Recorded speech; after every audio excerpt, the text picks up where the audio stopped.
नमस्कार। आज के हमारे व्याख्यान का विषय है भारत की जलवायु।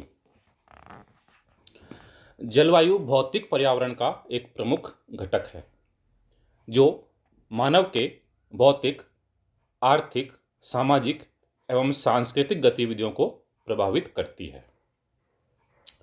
भारत में जलवायु की विशेषताओं का लोगों के क्रियाकलापों, जीवन पद्धति, भोजन, वेशभूषा, त्योहार तथा रीति रिवाजों पर स्पष्ट प्रभाव देखा जा सकता है।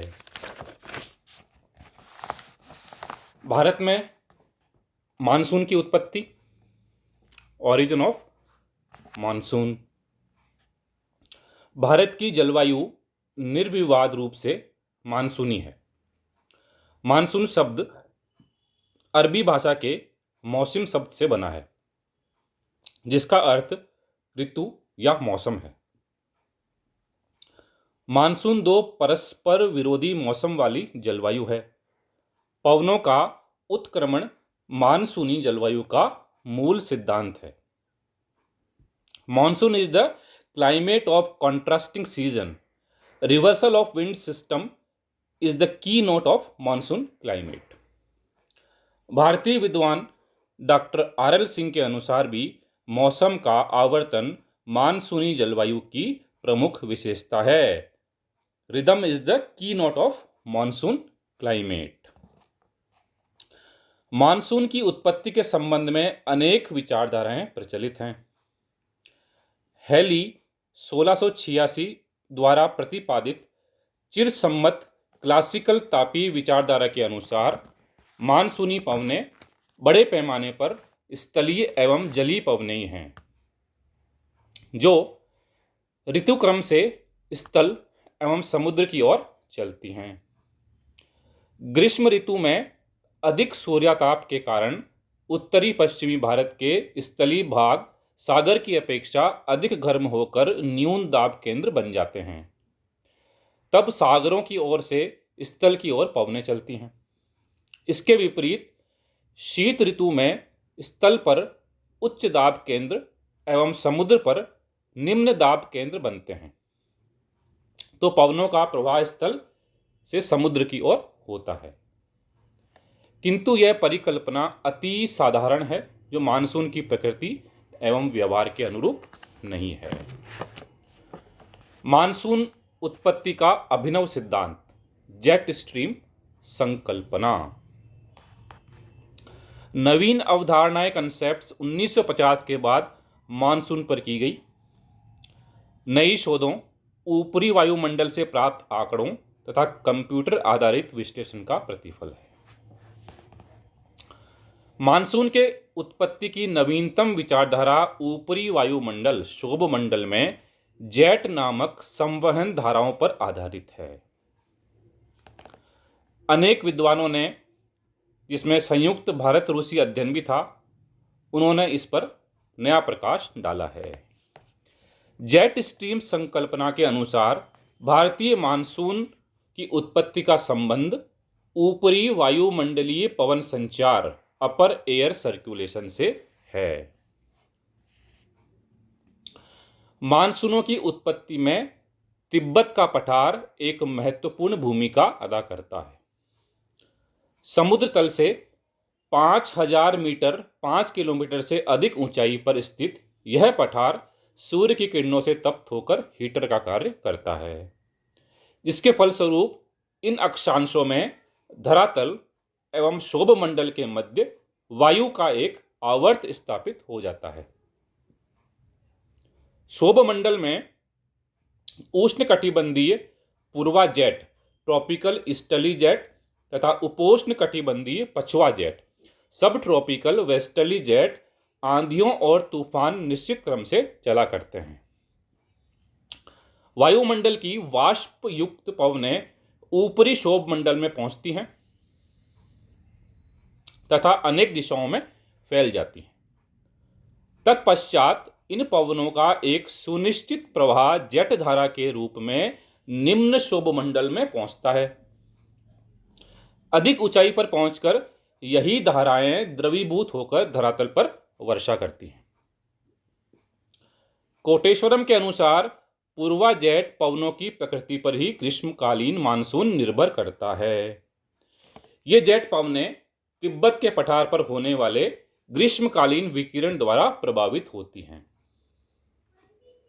ग्रीष्मकाल में तिब्बत का पठार जितना अधिक तपता है उतनी पूर्वी जेट धाराएं शक्तिशाली होती हैं तथा निम्न अधोमंडल में पहुंचकर भारी वर्षा करती हैं। कोटेश्वरम के इन विचारों की पुष्टि मोनेक्स एक्सपेडिशन जो 1973 में अध्ययन किया गया था उसने भी इन विचारों की पुष्टि की है। अरब सागर में ग्रीष्मकालीन मानसूनी वर्षा की अनियमितता का अध्ययन करते हुए इस दल ने स्पष्ट मत दिया कि जिस वर्ष उत्तरी पूर्वी पवन मंद होती है तभी दक्षिणी पश्चिमी मानसून भी शक्तिहीन होता है।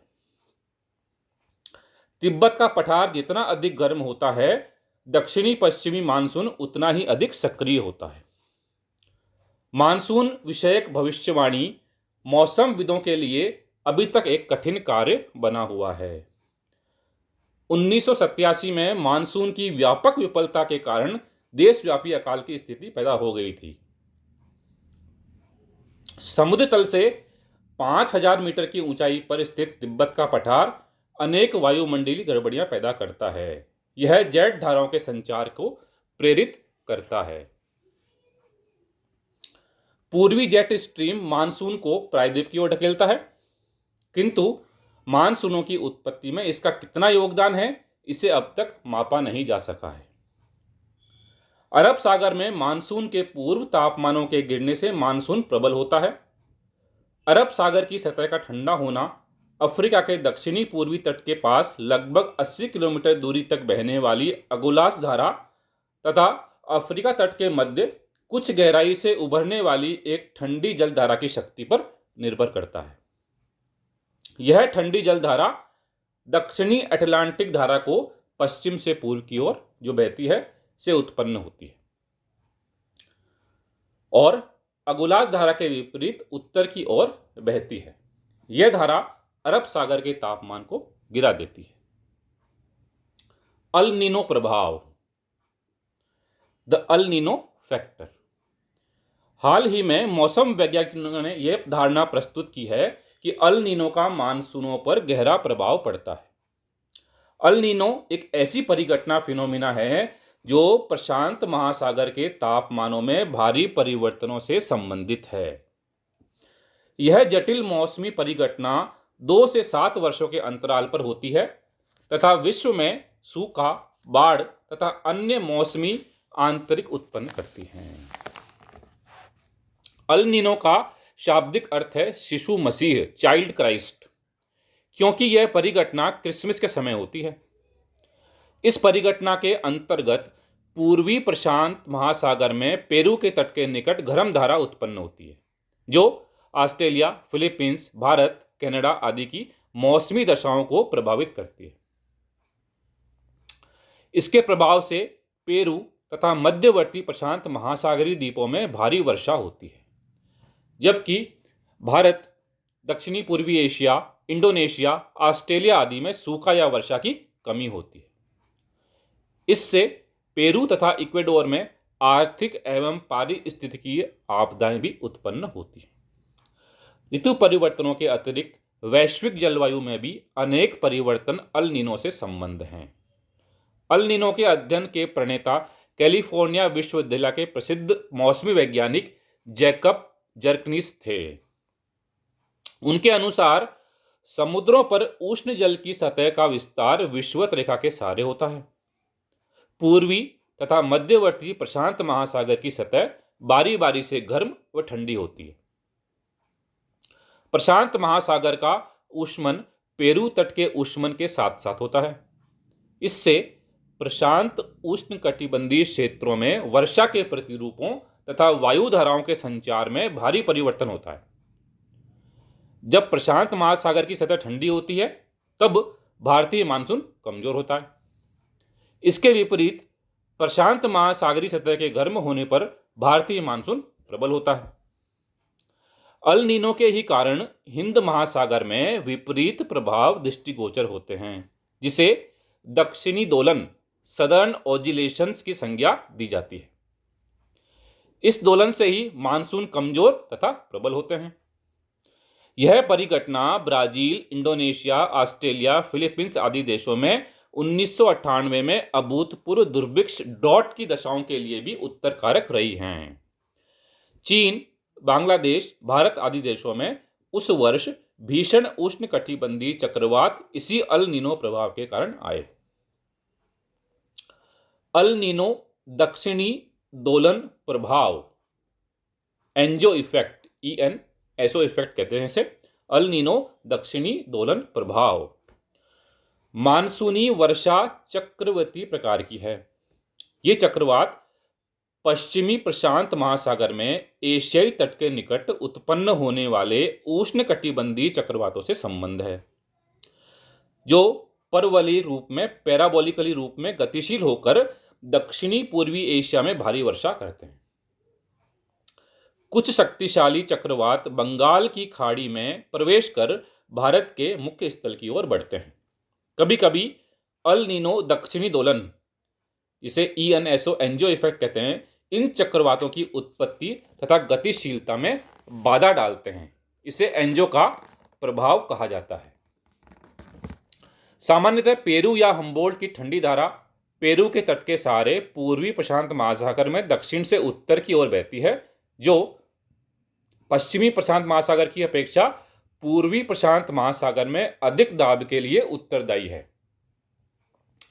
पूर्व में पवन तथा महासागरी धारा की प्रवाह बंगाल की खाड़ी में उष्णकटिबंधीय चक्रवातों की उत्पत्ति में सहायक होता है, किंतु कभी कभी अल नीनो गर्म धारा जनवरी तथा मार्च के मध्य पेरू तथा इक्वेटोर के तटों के सहारे दक्षिण की ओर प्रवाहित होती है।